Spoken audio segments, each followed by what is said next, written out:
It should be illegal to hear the following phrase uttered with the surrounding context of a college football game, and I quote, Cal choked the matchup to USC. End of quote. That's exactly what happened.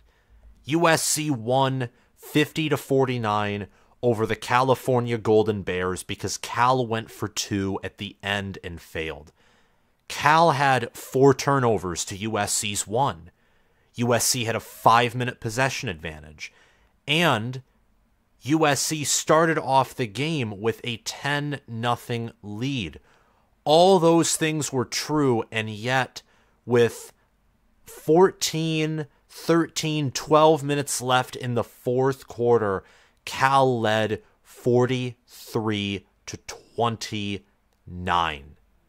An absolute entertaining back and forth, classic Pac-12, or dare I say, Big 12 matchup, reminiscent of some of Lincoln Riley's games at Oklahoma, where the Sooners and whether it's Texas Tech, whether it's Kansas State, or these other opponents, Texas in 2018, teams going back and forth and putting 40 burgers on top of each other. Alex Grinch's defense only didn't suffer a loss because California's 3-5, 1-4, and Washington's defense really limited California's offense until the second half. So the Golden Bears are not good. Will Cox might be fired, but I digress. This isn't a USC versus Cal reaction video. This is something different. Obviously, at the end of the season, it's not a if, it's a when statement. Lincoln Riley is going to have to fire Alex Grinch because Alex Grinch is, let's face it, incompetent. He can't do his job. Welcome back, fellow football fanatics. It's your host, College Football with Sam. Before we resume this video, please hit that like button so we can get this video into the algorithm and out there to all USC fans or college football fans who want to see USC return to their glory days. USC football is in fact a blue blood, and the expectations of this program are sky high, as they should be. And part of me wouldn't be surprised to see the Coliseum somewhat empty, even though the Trojans have a big matchup against Washington, because that's how the interest level in USC football fluctuates, and that's what made Pete Carroll such a great head coach, is he knew how to keep interest high, and also he knew how to put together a complete football team. One more thing, please subscribe to this channel and click the notification bell so you can get notified when I talk more about the USC Trojans and other current or future Big Ten teams. The reason I'm talking about USC so much this season is A, this team is very interesting. They're fascinating. I've ripped them several times in past videos, but they won. The offense came alive, and at this point, I'm pretty sure everyone and their ancestors and descendants who haven't been conceived yet know instinctively that Alex Grinch is going to be axed on November 19th. So subscribe and click the notification bell so that you can stay up to date on my college football content. Comment who you think should be USC's next defensive coordinator, and if Lincoln Riley will be the head coach next year, as I still am hearing the rumors that he may not be. But whatever. And lastly, check out my Patreon page via the link in the description so you can get my power rankings, projection for USC versus Washington, future USC games, and also for every Power 5 matchup in college football. That is if you were an All-American or Heisman member of my Patreon. If you just want to support the channel, join us in All-Conference. It's only $5 a month. The link to that will be down in the description. But let's get back to the topic of this video. USC's defense. How bad can USC's defense possibly be? How bad can it possibly be? Well, I will tell you. Last year, USC's defense allowed 29.2 points per game, which was 94th in America out of 131 FBS teams. This year, USC's defense is allowing 32.6 points per game. That's 112th of 133 FBS football teams. There are group of 5 schools with a tenth of the talent that have a more cohesive and more disciplined defense than USC. USC's defense against Cal was flexing and drawing unsportsmanlike penalties when you've allowed 43 points to an offense that would get shut out by Penn State, Ohio State, Michigan. Rutgers would dominate that offense. Nebraska, Wisconsin, Iowa. These are future Big Ten teams. Cal would have no business competing with even middle-of-the-road Big Ten teams that probably could have a losing record if they were playing in the SEC West instead of the Big Ten West. Your defense, if you're Lincoln Riley, is dog sweat. More accurately, it's dog poop. I cannot watch USC's defense whatsoever. USC is 80th in opponent yards per play. Every time USC's opponent snaps the football, they gain 5.7 yards. So on average, every 2 opponent plays, USC's opponent gains a first down. In the statistic that I think is the most valuable, team opponent points per play, USC is all the way down at 94th, allowing 0.441 points per play on defense. In fact, I don't know if there is any team currently who averages in total more than 0.4 points per play offensively, outside of, I believe, the Michigan Wolverines. There's been a lot of struggling offenses this season, like Washington, Ohio State, teams that I thought would have the 2 best offenses in America in the preseason. They've been inconsistent. Oregon has had some moments where they go on long drives but go for it on 4th down. That doesn't reflect well on points per play. Georgia, though, they're a team that I think is going to rise in that statistic. But anyway, statistically and through the eye test, USC's defense is trash. It doesn't take a genius to figure that out. And I don't consider myself a genius, but I figured out the minute I watched the San Jose State game, yup, this defense sucks. And there were moments against Nevada, moments against Colorado in the first half, where it looked otherwise. But those were just moments. Consistently, this defense is garbage. The car, make an analogy here, the car is totaled. It's broken. And it all starts with the driver. In this case, for an accurate analogy, the bus driver, being Alex Grinch. If you're a car dealership and you want your cars, this is a terrible analogy probably, but if you want your cars to stay safe, you cannot let this man drive your car no longer. You can't do it. A more appropriate analogy is if you are a trucking business, you cannot let this man drive your truck. He will crash it. That is very clear. So what's USC's future, both in the short term and in the long term? I'm going to read a beautiful article that I found just browsing about this topic from trojanswire.usatoday.com. I will link it down below in the description, and I will link it down below in a comment as well, suggesting a multitude, a plethora of top choices for Lincoln Riley's new defensive coordinator. If Grinch isn't fired, I don't know what to tell you other than USC is going to get destroyed in their opening few seasons in the Big Ten. I mean, if Grinch stays, USC will look like Michigan under Rich Rodriguez. It will be hideous to watch them play games. And Lincoln Riley, I think, is a great head coach.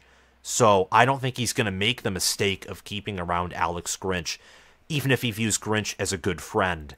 He can't afford it for the future of his coaching history, tenure, whatever you want to call it. Doesn't benefit him or his career. It doesn't. And I think Riley will make that appropriate move. USC has Washington, Oregon, and UCLA left on their 2023 schedule. Oregon has an elite offense and a great defense. UCLA has a near elite defense and above average offense. Washington is basically like Oregon, except they're more inconsistent. They have a higher ceiling, in my mind, Washington does, on both offense and defense than Oregon does, but they also have probably an even lower floor in comparison. It's very strange. Despite the fact, sneak preview for a future top 10 video that I'm going to be doing in probably 2 days, I think Oregon is a better team than Washington. I just think Washington has the better coaching staff and the more experienced head coach. And Kalen DeBoer knew when to go for it on fourth down, knew how to draw up the correct plays, and Oregon being on the road, I think got too aggressive for their own good. But that's a topic for another video. With how this defense has performed, and also the offense kind of, finding ways, it's like the offense falls asleep, and then once they drool and they feel that drool come out of their mouth, they wake right back up. They're still second in the nation in points per game scored. Caleb Williams is still an elite quarterback. Marshawn Lloyd, he impresses me the more he touches the ball. Phenomenal running back. Austin Jones is good. Taj Washington, transferred in from Memphis. If my memory serves me correctly, he's a player who I'm rooting for. Starting off at a smaller school, lesser known recruit, and he's, trained himself and been developed into a great wide receiver. USC's offense is near elite. It's great, but I think a lot of their points are gimmick. If I'm being honest, watching how they play on offense, I think an elite defense would shut down this offense or very quickly disrupt it. And I think we saw that against Notre Dame when they played to their ceiling. Washington did something very similar with some of USC's points being off of a pick six. I think the Trojans are going 7-5, 8-4. If USC lost yesterday's game, they would be going 6-6, no question about it. I think the team would have potentially totally quit. What yesterday's win shows in an encouraging way, what it shows is that this team hasn't given up. Caleb Williams hasn't given up, even though he looked like he did after Utah. And I don't think Lincoln Riley has given up. The problem is this defense is horrid. And Washington, elite O-line. Oregon, elite O-line. UCLA, not elite offensive line, but Chip Kelly's lines of scrimmage have been good dating back to Oregon. They're getting better ever since he's been at UCLA, and they're, pretty fast, nimble, and they have a good ground game with Carson Steele. I have a hard time seeing this defense stopping any of these teams, especially the Ducks, seeing that it's on the road, and I think Oregon has a more balanced attack. I expect Washington and Oregon to just run through, to run at the speed of Usain Bolt running on a treadmill that's like assisting him. So not a treadmill, that is, but like, I don't even know what the term is. Kind of like an escalator, but he's running up, so he's going even faster, like an assisted Usain Bolt. That's what Washington and Oregon's offense will look like against USC's defense. So who can be hired? Who can fix this defense, take the highly talented, good players on this defense, and fix it? Well, for starters, and the article, I'm not going to read it, the whole thing for you, but the article spits out some names. It spits out Dave Aranda, anticipating that maybe he doesn't like the head coaching gig or Baylor fires him. Dave Aranda would be an excellent hire. He should be called. John Heacock from Iowa State. That's kind of the if you can't beat him, join him hire, or if you can't beat him, hire him. John Heacock's defenses did a great job of limiting Lincoln Riley's offenses. However, Lincoln Riley, with his, air raid, spread, the style of offense that he wants to run, has employed a 3-3-5 defense. So I've looked at coordinators. Jim Leonhard, I think, is obvious because he's currently an analyst at Illinois. You won't have to compete for the school that he's at. And Jim Leonhard also, now he knows Illinois football. He's been at Wisconsin. He's kind of a safe hire, but he's also, when I say safe, I don't mean that in a lame way. I mean that he also has a lot of upside to him. Like, that's probably the best hire that you could look at. And Leonhard, at Wisconsin from 2017 to 2022, he even has some head coaching experience. So you get a little bit of, game management, and his leadership has been tested. I imagine that experience will help him grow. I think he's going to be a future head coach at some point. He also played in the NFL for several years despite being undrafted, All-American in college. Great player at both the college and professional level, and a great coach. That's a rare find. Comparison, Jim Harbaugh at Michigan. Nick Saban and Kirby Smart were not great college or NFL players. No disrespect to them. They're, currently number 1, number 2 in their realm of head coach. But Leonhard, I think, would be an absolute steal. In 2017, Wisconsin was 3rd in scoring defense. They were 34th in scoring defense in 2018, 10th in scoring defense in 2019, 9th in 2020, 4th in 2021, and I think Wisconsin led the nation that year in yards allowed per game. Georgia was number 1 in scoring defense, but Wisconsin was number 1 in total defense that year, and 17th in 2022 in points allowed per game. And they had to face Ohio State that year, and Jim Leonhard lost a lot on the defensive side of the ball. That's the thing about at Wisconsin, because the portal didn't exist, and also because Paul Chryst was more of a developmental coach, more old school, quote unquote. They couldn't reload every year. USC's defense, with their recruiting, has the talent to reload every year. And I guarantee you, Leonhard, if you give him some other assistants, or maybe let him pick some assistants on defense and some great recruiters, he can find talent to where USC can reload yearly on defense. Because imagine a Lincoln Riley offense paired with an elite defense. Imagine that. Some will say it's impossible. It's not. You can have an elite offense and an elite defense. You can. Look at Georgia in 2022. Elite offense, elite defense. They just sleepwalked through much of their schedule, so they didn't look as impressive as they probably could have made themselves look.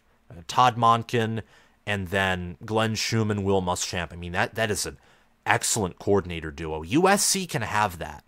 Another name that I would look at, Tony White for Nebraska. Nebraska right now has one of the better defenses in all of college football, and some will say that's heresy, but Nebraska is ninth in opponent yards per play allowing only 4.3 yards per play as opposed to USC's 5.7.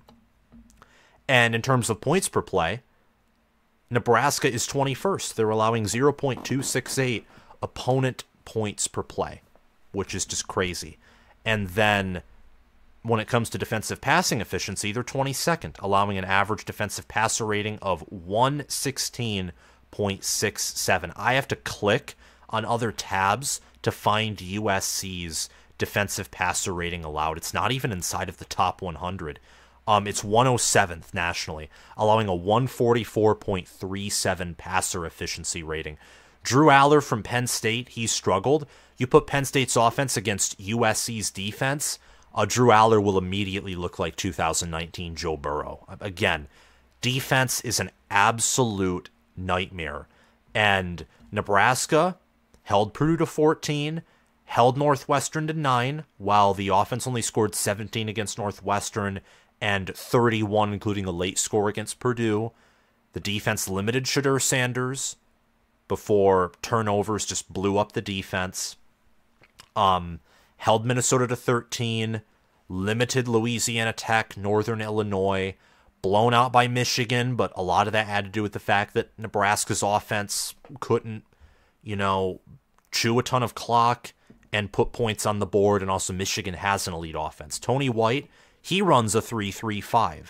So there's not as much proven experience in the same way for Jim Leonhard when it comes to Big Ten football, but I actually think Tony White would be a better fit given the fact that he runs a 3-3-5 defense. And USC and Lincoln Riley are going to want to run a 3-3-5 defense.